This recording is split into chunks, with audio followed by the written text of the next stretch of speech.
Aloha and welcome to Maui Nonprofit Notes, where each week you will find us talking story with Maui's nonprofit executive directors and their staff to find out how they support those with... There's a bug in here. I'm sorry. It just landed in the middle of the microphone. Oh, it's going to be a good show. I can tell already. And yes, this is a live show. We talk with the directors and their staff to find out how they're working to support those with needs within our community. Maui Nonprofit Notes is generously sponsored by Pacific Source. If you're building or remodeling a home, please stop by Pacific Source's cabinet and appliance showroom located in the Waikapu Bayshard. I'm Susie Tiemann, Executive Director of Lokahi Pacific, and your host for Maui Nonprofit Notes. During this hour, we share these experiences of our agencies and just how they're changing lives, changing communities, and creating miracles of hope for those with needs. Today, we have a really special program.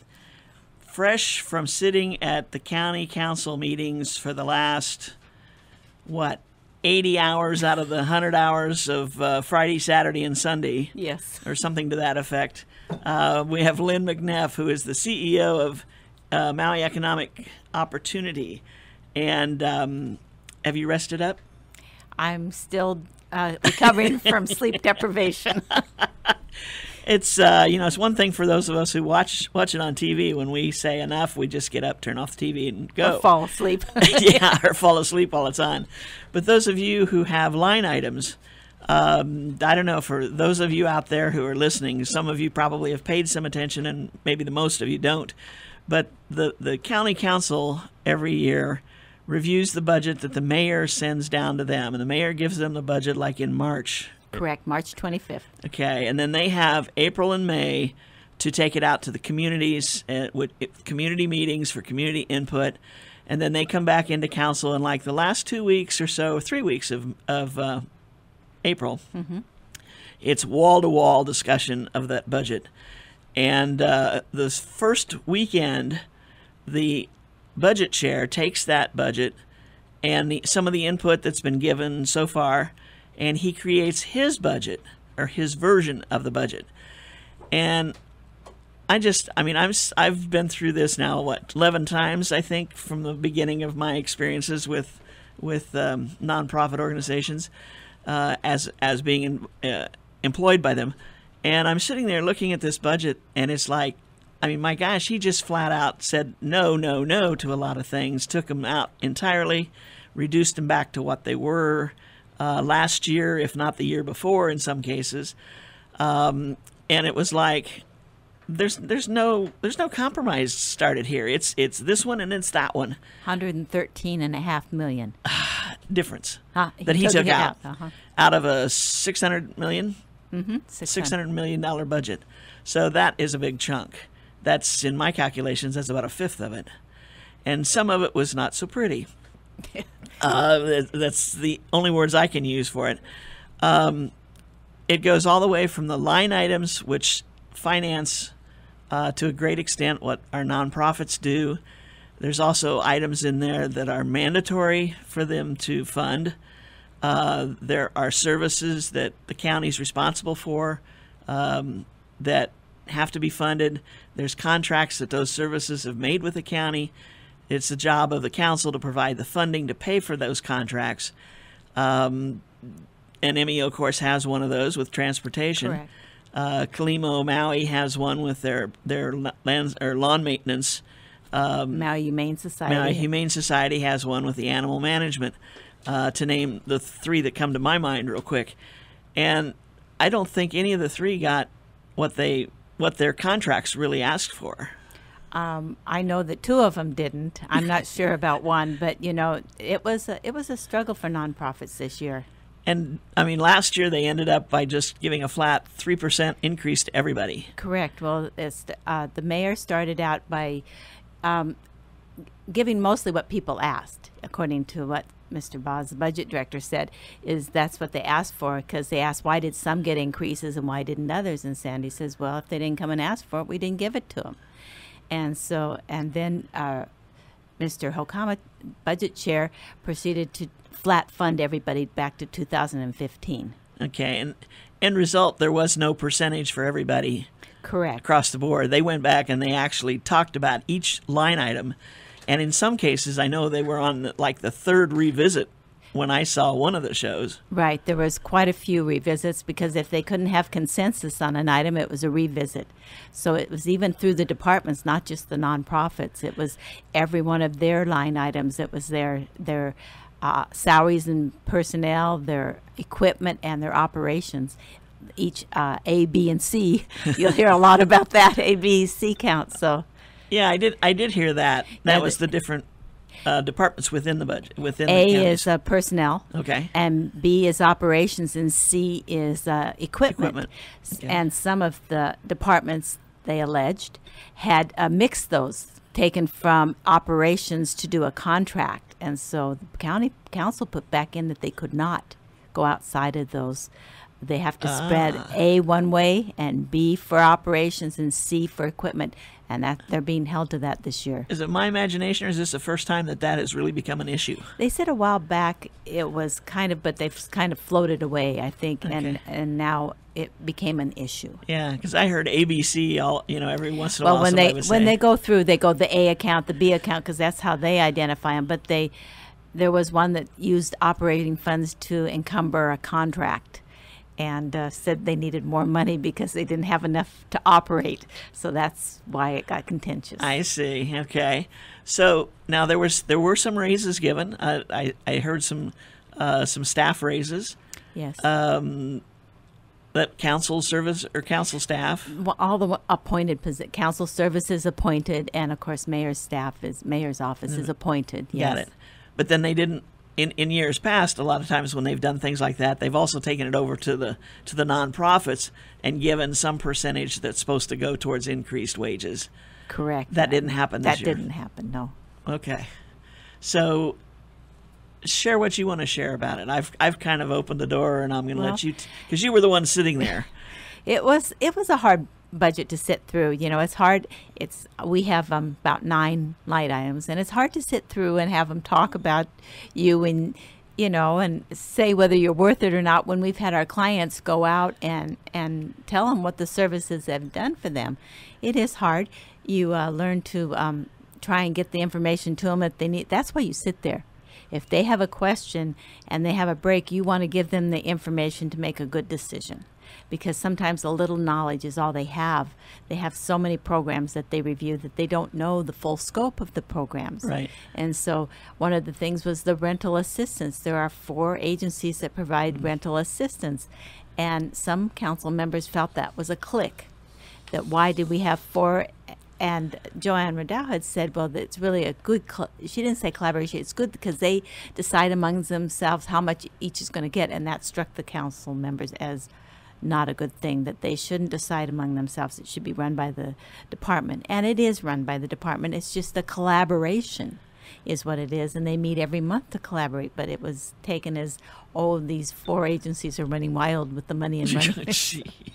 Let's give them $1 million and see what they do with it. So they wanted to cut it, and then they brought it back, but they wanted to know, they're going to write to the department and ask that they open it up to maybe other people. To allow more than 4 agencies to handle it. Correct.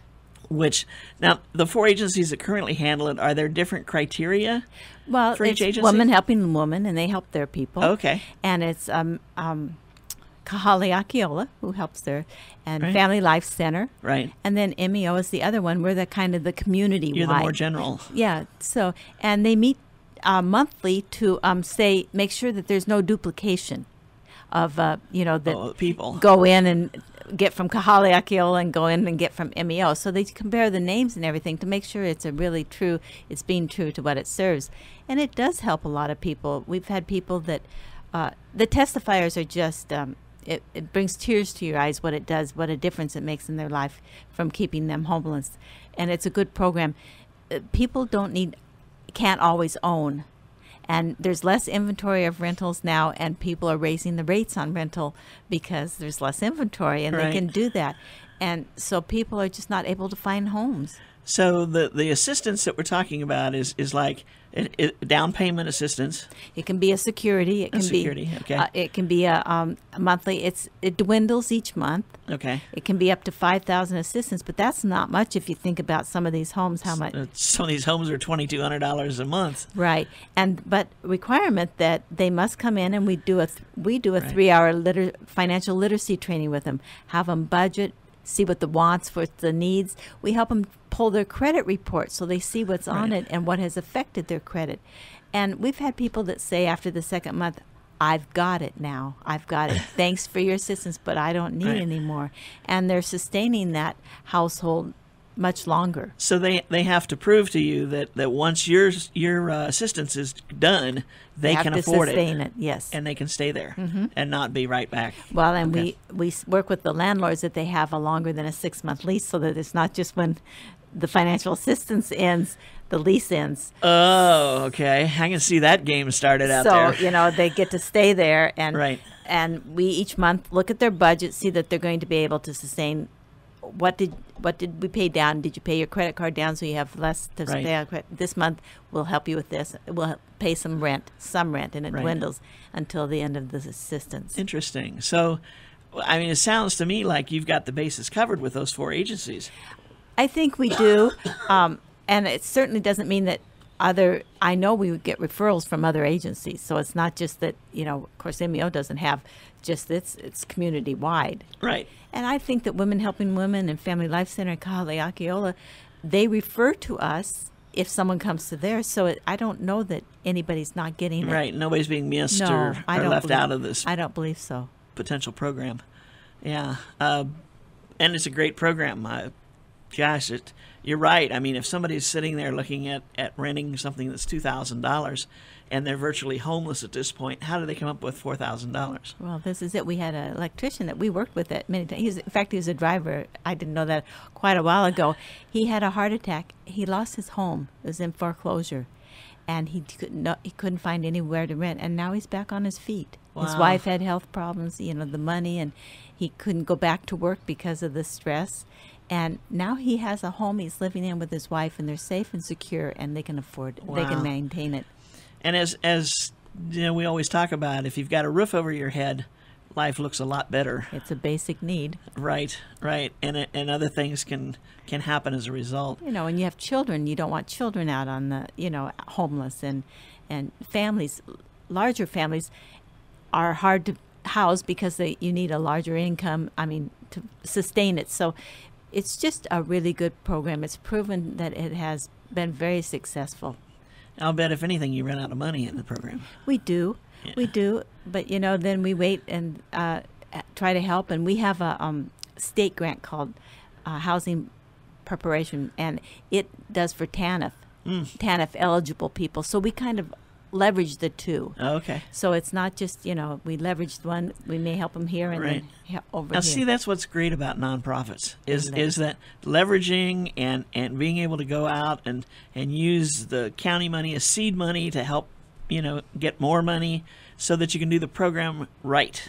Well, as you know, how many times have you gone up and done the presentation about this is what the nonprofits get and this is what they bring into Maui County? Right. Exactly. Yeah. It's a phenomenal number, and I guess the thing that I keep looking at is, are we funding a program in total, or are we just kind of starting them off, helping them get started, or that seed money that we're talking about?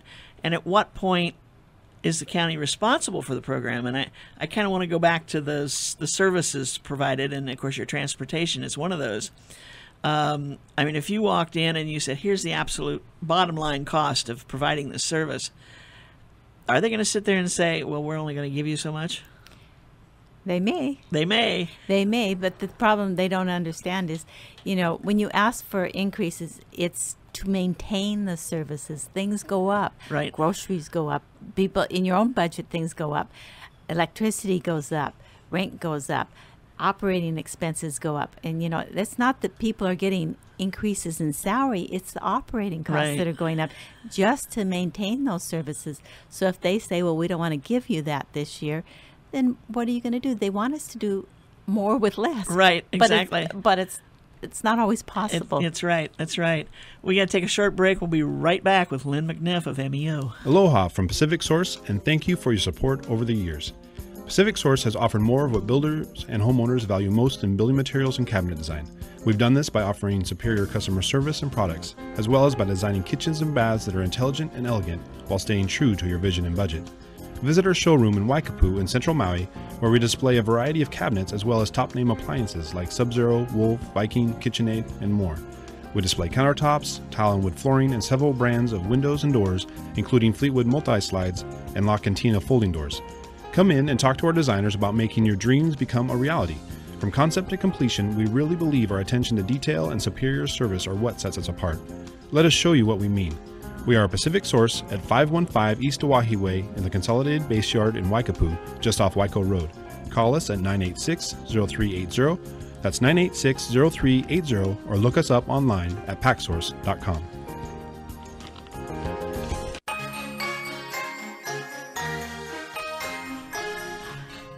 And we are back. This is Maui Nonprofit Notes, talking story today with Lynn McNiff, who's the CEO of Maui.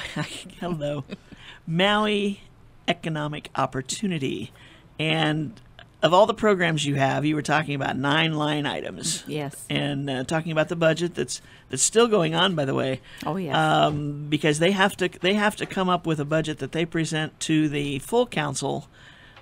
It's actually the same people, but under a different umbrella. Correct, and there's 2 readings of it. Right, and the first one is something like May 26th. May 26th and June 7th, I believe, like the that. second reading. And as we've seen in past, budgets have changed between, even on second reading. Right, and so I think anybody out there who has been following the budget, if you've got an item in there and you just really think they don't understand what you do and how important it is, and how many people you touch, how many lives it affects, it's not too late to make a case yet. It's not saying they'll act on it. It's not saying they'll do anything. But if you don't say anything, they won't. Right. It's always if you don't say, then they don't know. Right, right. So, if you don't tell them what you want, what you need, they can't help you. So, just, there's a way to make a presentation that just states the facts. And just, there may be a misunderstanding here as to what we do or how we do it and why this is so important. And during the break, Lynn and I were talking about the staff that all the nonprofits have. It's probably, I think, more evident in the nonprofit world that the employees are there because they love what they do than in the for-profit world. Oh, definitely. For-profit world, people change jobs to make a little more money, do this, do that. But in the nonprofit world, you're doing something that you care about, that you have a love for. Maybe there's some history in your family of maybe the same issues that you're now working to help somebody else with. But there's another reason for you to be there. There's a real commitment on their part. They feel so... they go out of their way to help people, and it's not the money. It's never going to be the money. There's something hard in it, right? That they have to, and they cry with the clients. They rejoice with the clients, and every little victory is very special to them. Right. What might be considered a little victory for many of us is a big victory for them. Absolutely. And especially for the clients who maybe have now gotten something or achieved something that they maybe thought was outside of their grasp. But I keep thinking, you mentioned about the presentation that the nonprofit directors have done over the years for the council, showing how this money grows because of the way they go out and raise more so they can do more. And we talked about the salaries, and the salaries are so understated in so many cases. It's just because that's all there is. Correct. It's like your household budget. If you got to pay more for gas, then you got to pay less for something else. So, that's what nonprofit directors do, is they try to balance it. And sometimes they don't have very good choices they can make because of the way the budget is. And I know when a few years back during the economic downturn, people did away with pensions and life insurance and things like that because they couldn't afford that part to keep for their staff, and that's very sad. Right, right. Because that's one thing that's out there for them after a career, a nonprofit career. Hopefully, anyway. Yeah, they're not like the county who get the lifetime health insurance, and that when they leave, they leave. Right. And they rely upon what they put away themselves or their employers put away. It's a completely different situation, and their health insurance is on them. Right, too. right. Yeah, I don't know too many places that give lifetime health insurance. So it's a really different world, and to spend your world helping people, and that's what our nonprofits do, helping people, and then not being as appreciated as it should be. I mean, I know they tell about how much they give to nonprofits. They should be really happy. Tina Rasmussen said, "I want to tell you that these are all. If we paid for these, if we did these in house, there'd be a lot more, and they wouldn't be as efficient." Right. And that's what nonprofits do. Yes, you give us the money, but we're really acting on services that you are providing for the community in an efficient way. Right. Well, and that's why, I mean, let's take a big item like the bus system that the county has. Yes. If it was efficient for the county to run it, those bus drivers would all be county workers. Exactly. Oh, yes, definitely. They couldn't run it. Well, you equate that the bus never stops. It doesn't matter. But then if we don't have someone for the trash, we stop the trash. I mean, look at that. So that's true. One's county, but there's no way the private or nonprofit. That's a good comparison. Yeah. You get these notices all the time, but if we're short-staffed, oh yeah, you'll provide it anyway. Right. The bus has to run, but the trash pickup, if they're short-staffed or there's a truck mechanical down, problem. Yep. Yeah, you'll be picked up tomorrow instead. Mm-hmm. Right. Boy, that's a good. I never thought about that one, but that's a good analogy. I always look at that when I see the notices. Oh. And you're on one of those routes that's hit pretty often. Yeah. I think that one of the things that has come out so far, and just kind of flipping for a minute to the income side, the increase in the cost of a bus pass, the monthly bus pass. I had not heard that part of the discussion at all, and when I read that in the paper, from $40 to $60 a month, it's like, oh my gosh. It was, I know the Department of Transportation tried to equalize all of them because there's so many passes, and you can't use this pass on the paratransit, you can't use it on fixed routes, so they were trying to equalize it. And then it was Mr. Hokama's budget that came out with the increase in bus fare. And let me tell you, I would say majority of those people that ride the bus are low-income people, and $20 or $15 more a month is going to make a difference in their That's budget. Right. That's $240 a year that they won't have. That's right. At the end of that year. And they don't have the possibility of driving because of gas. I mean, they don't have many options. Right. They're on the bus because they can't afford a car. And they may be on that bus for a couple hours to get to work every day and a couple hours back, and that's out of their life, but they do it because that's their only option. Exactly. I had an employee for about a year and a half who lived in Kihei and rode the bus to Wailuku, and she would head out like at 6:30 in the morning, 6 in the morning, to end up in the office about 10 to 8. Yes. And then going home was she had to head out at 4:15, and she was getting home at 6 something. Yeah. And I said, well, I don't know how you do it. And she said, well, I've met a lot of nice people. She said, I got to say that. That adds 4 hours to her already working day. Exactly. And it got to the point that further down the line, you could just see it was like, I got to go get on the bus. Yeah. And she's dragging kind of as she walks towards the bus stop. It's not a limo. And finally she turned around and she says, you know what? She said, I hate to do this, but she says, I've got to find a job in Kihei. Yeah. Or in that area, because I cannot do this anymore. And many people can't do that. It's just the way they survive. Right. And is that surviving? 12-hour work days. Well, 12-hour days. Yeah. So only 8 of which is work. So, but it's not an option for them, and now they may have to make some other choices. And if they have to get to work to get the money, what am I going to give up? It's a hard. We work with low income, so we see it. Right. I don't know that a lot of people that have not worked with low income, and most of the nonprofits work with low income. But haven't had that in their life, understand what choices people have to make in order to survive. Gosh. So that's still up for discussion, right? Well, until the gavel hits on the second reading, I think everything's up for discussion. So that I mean, there's still a potential for people to go and testify.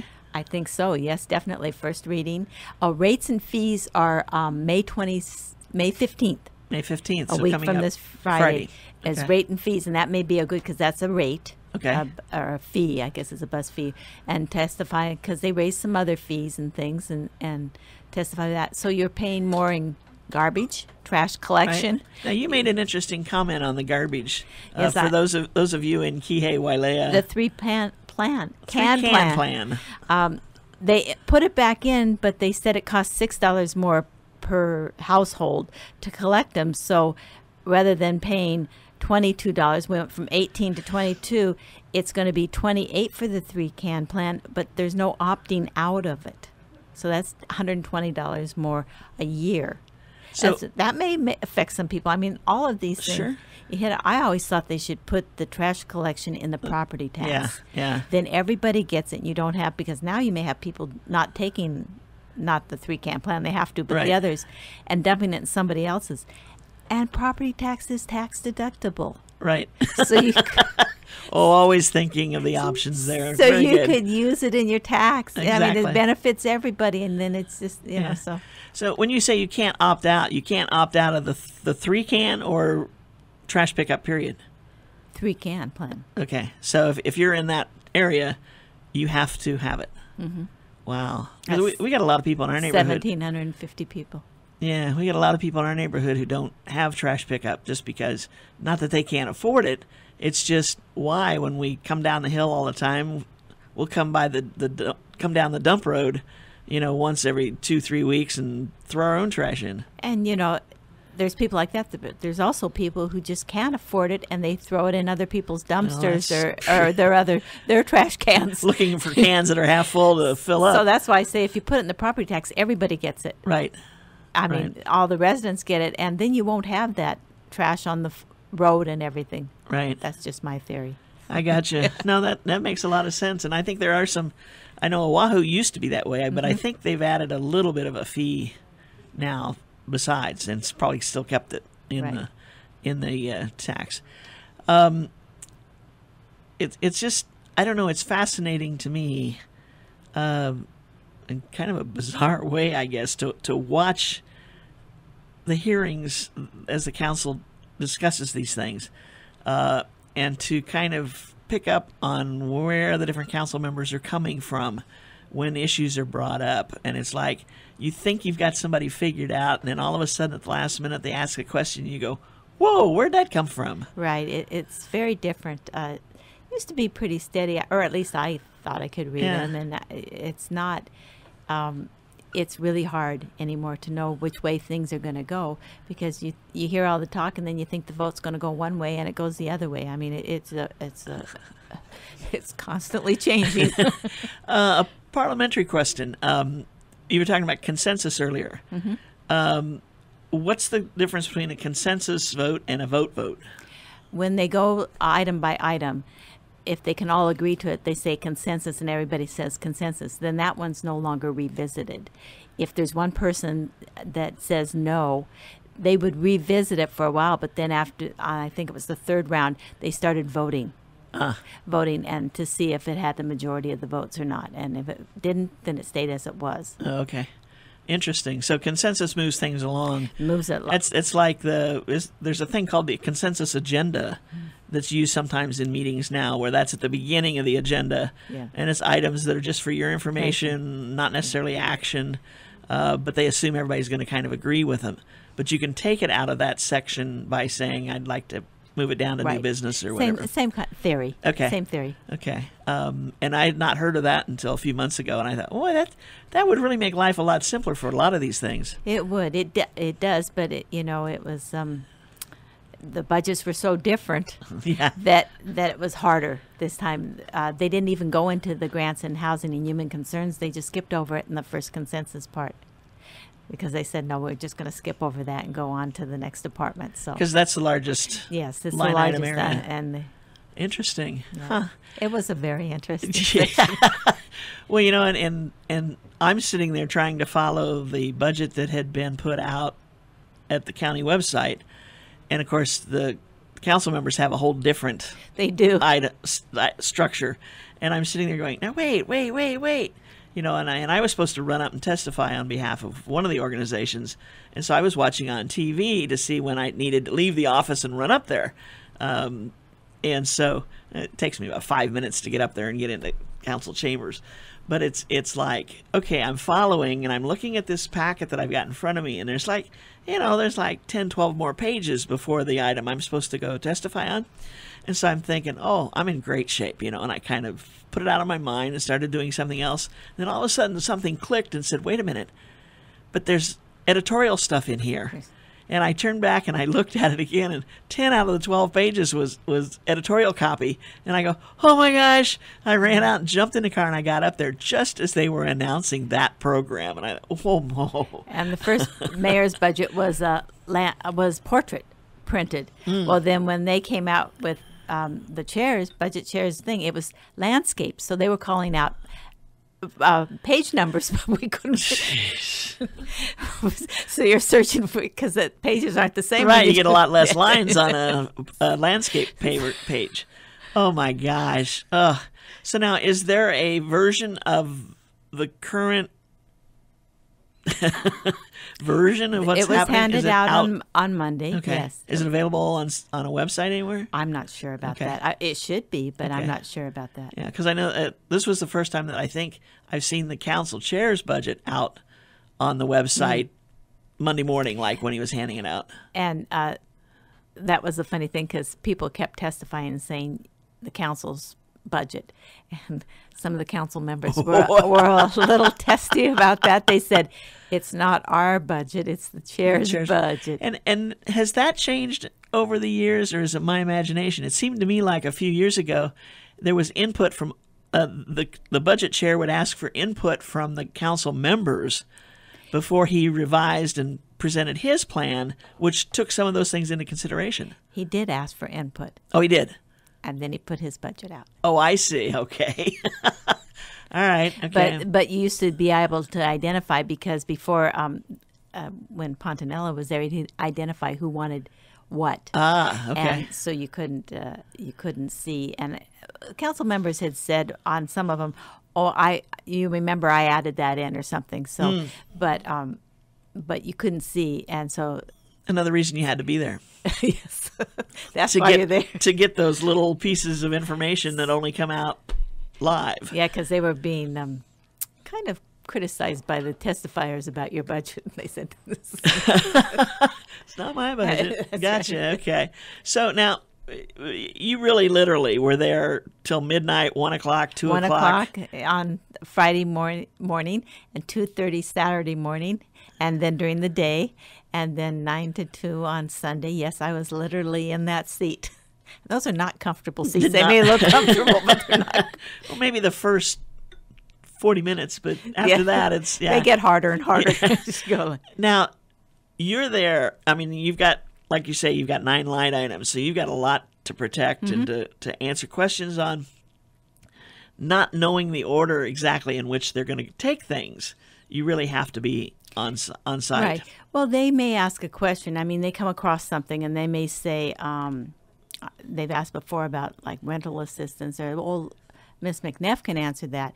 If you don't answer the question, they move on. And if they move on, if they see you there, they more than likely will call you down to answer the question. And so you have the opportunity to clarify. Okay. And that's really important, because, you know, I don't expect them to know all of it, but they certainly, in making judgments, you want to give them the most information you can, and so they make the best decision. Right. And it could be a line item that is not necessarily your line item, but could impact Right. It yours was rental, and 2 years ago they wanted to do a pass for persons with disability on the fixed route, but they didn't know how to do it because Department of Transportation said they couldn't do it. So at the 11th hour, they called me down and said, "Would you do it?" It really was the 11th hour, 11 o'clock before midnight. And I said, well, Sandy and Gladys had said, "Oh, MEO does that." So I did it, but at nothing, no, I didn't get anything for it. Right. So, but I felt that it was a benefit to the community. Right. And so I leveraged other funding for it. Gotcha. Okay, it's time for another break, and we'll be right back. Aloha from Pacific Source, and thank you for your support over the years. Pacific Source has offered more of what builders and homeowners value most in building materials and cabinet design. We've done this by offering superior customer service and products, as well as by designing kitchens and baths that are intelligent and elegant while staying true to your vision and budget. Visit our showroom in Waikapu in Central Maui, where we display a variety of cabinets as well as top-name appliances like Sub-Zero, Wolf, Viking, KitchenAid, and more. We display countertops, tile and wood flooring, and several brands of windows and doors, including Fleetwood multi-slides and La Cantina folding doors. Come in and talk to our designers about making your dreams become a reality. From concept to completion, we really believe our attention to detail and superior service are what sets us apart. Let us show you what we mean. We are a Pacific Source at 515 East Oahe Way in the Consolidated Base Yard in Waikapu, just off Waiko Road. Call us at 986-0380. That's 986-0380, or look us up online at packsource.com.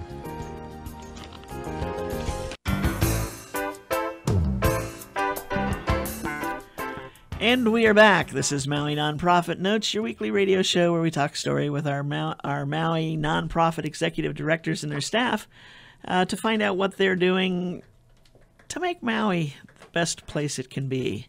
And that's for all of our residents. That's helping those with needs, with special needs, with temporary needs in some cases. And it's kind of, when you look at what the our nonprofit organizations do in our community, at some point in everyone's life, they have been touched by a nonprofit.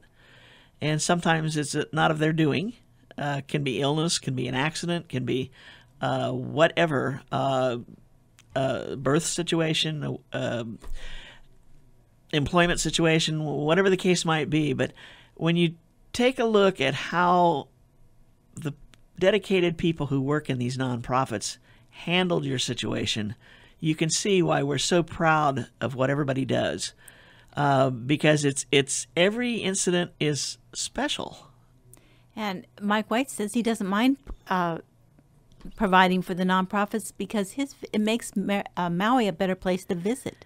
And the mayor says Maui is a special place because of all the services they provide. So it makes Maui special. It does. It does. And we are thankful. And if you've been listening to the show today, you may be getting the feeling that we're not thankful for what's going on out there, and that we're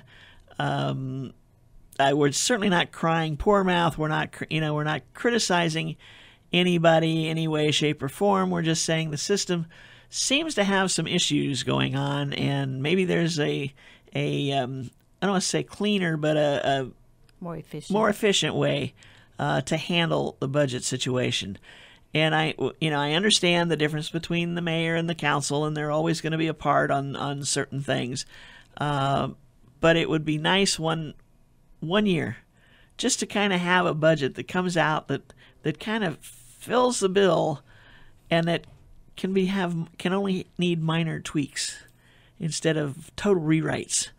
And I guess that's the thing that well, you, Lynn, who was sitting there, and you had several other executive directors sitting there with you for a lot of that time. Yes.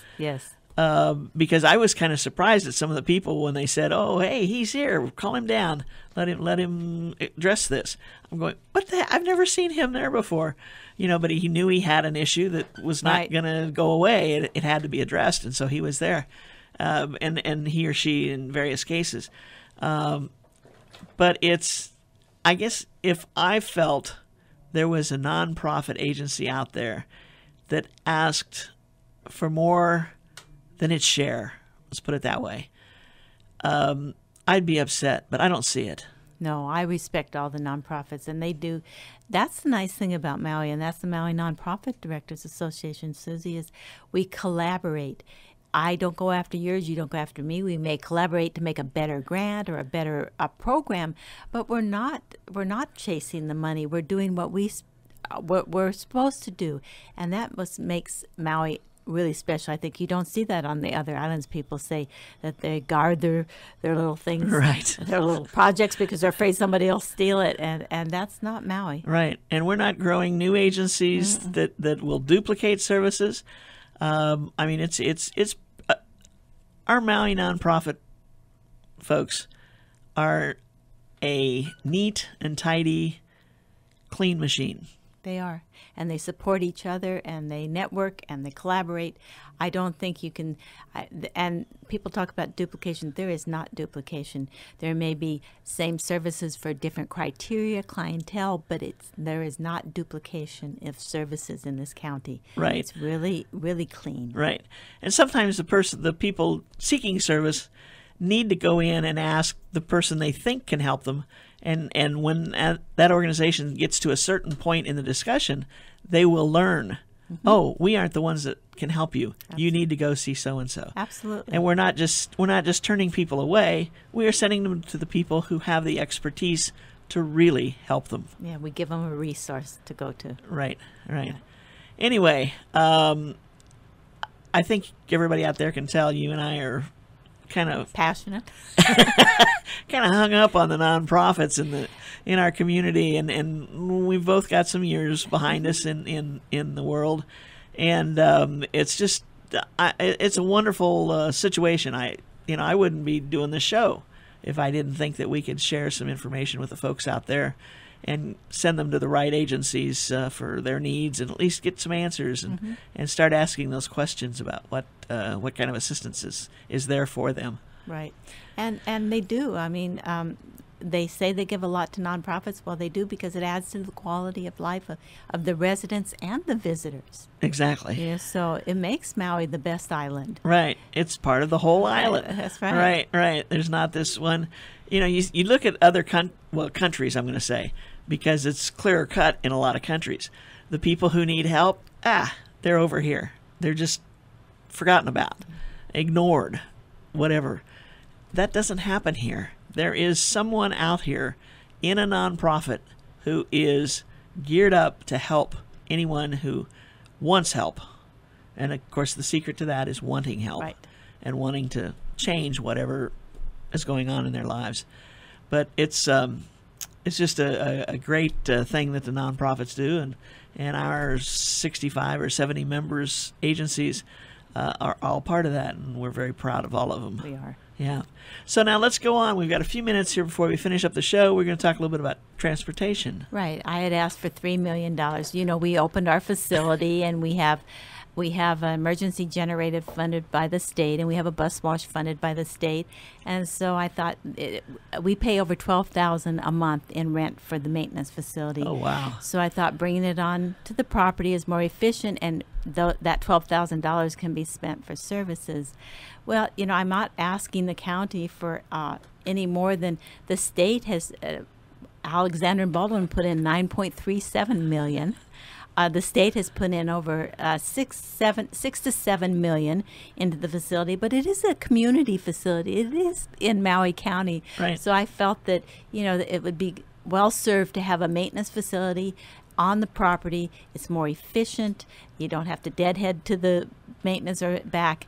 And so I'd asked for $3 million, and the mayor had put in 1.5 with the hope of, he said, come back next year for the 1.5, and it dwindled down to $750,000.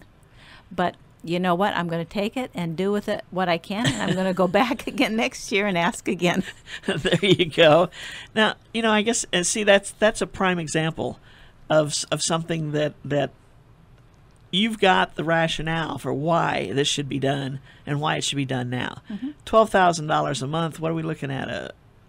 A quick yearly expense. $145,000. That's just rent. That's just rent, right?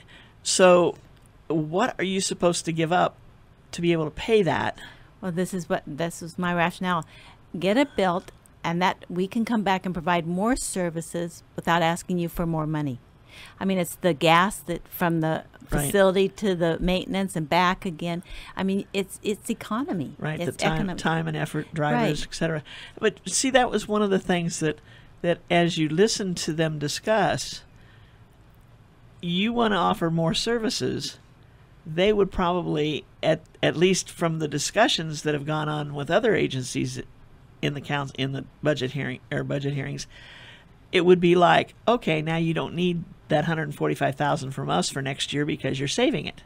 You know, you could put it that way, but the thing is, the dialysis program is just blossom. I mean, out of control. Right. And we're having to turn people away, and they're not getting dialysis. Oh, wow. You know, or we're trying not to, but we are short 6 drivers and 6 are on FMLA. So, you know, it infringes, and we do the best we can. But, you know, just imagine if we could add one more bus and one more driver, how that would relieve Right. some of the dialysis pressure. This community transportation is important to it.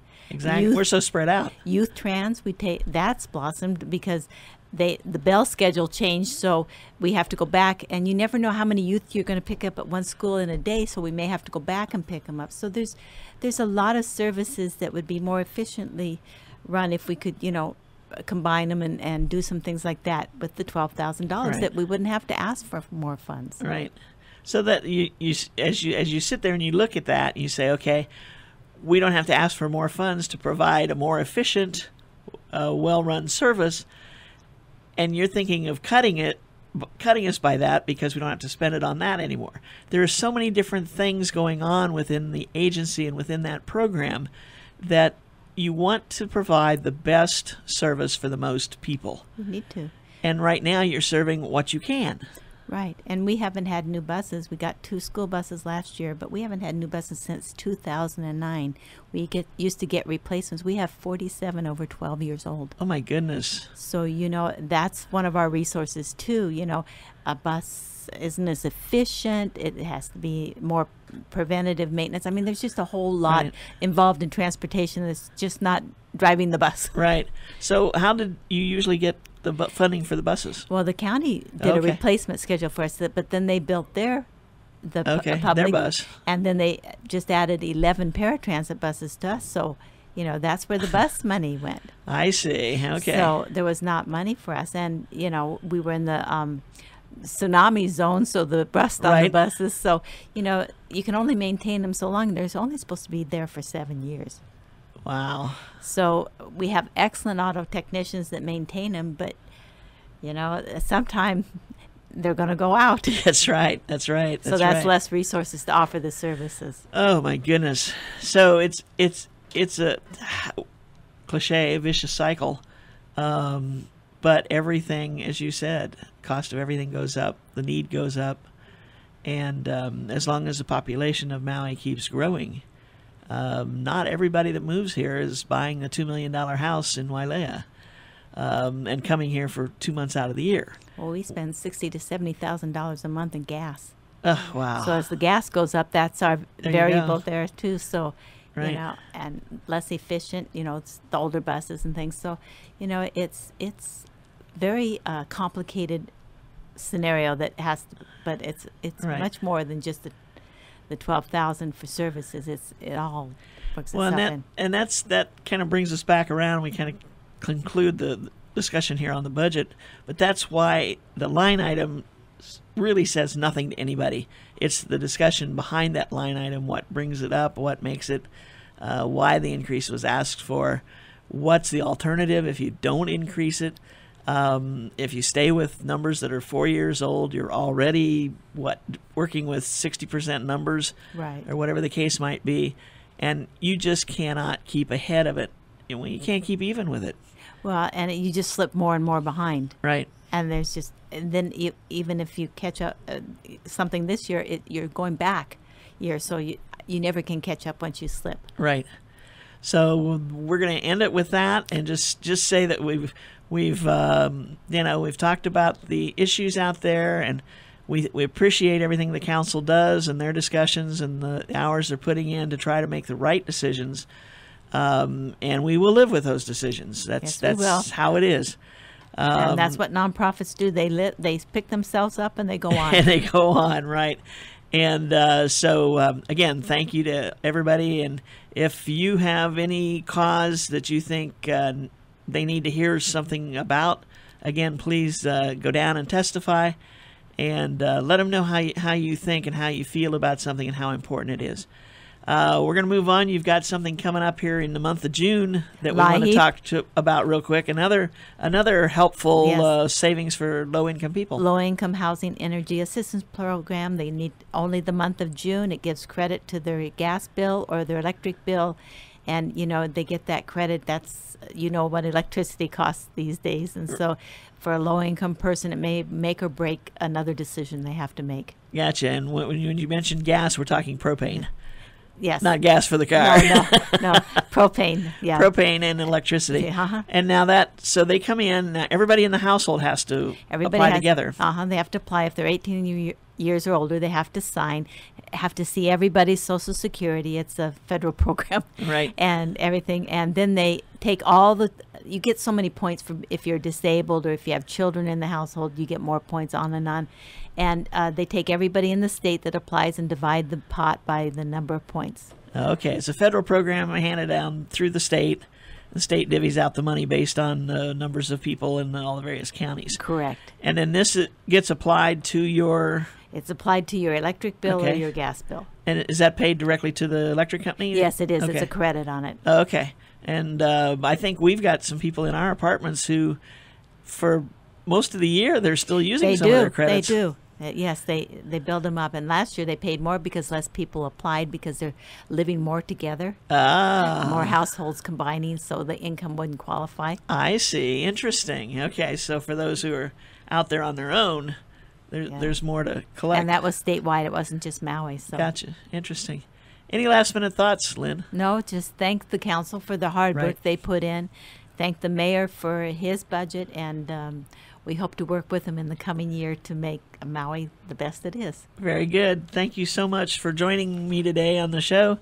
Thank you. And talking about this issue, and with a little bit of time left on the budget cycle, there could still be some changes that happen. So we'll continue to watch and see what happens. Maui Nonprofit Notes is sponsored as a community service by Pacific Source, the builder's choice. Give Paul and his staff a call at 986-0380 or stop by their showroom in the Waikapu Bayshard on East Oahe Way to see how they can help you with your building project. The Maui Nonprofit Directors Association's mission is to provide personal and professional support to nonprofit executive directors, their organizations, and the community of Maui. Please visit our website and take a look at the list of member agencies. And if you see one there that you'd like to learn more about, go to their website and check them out.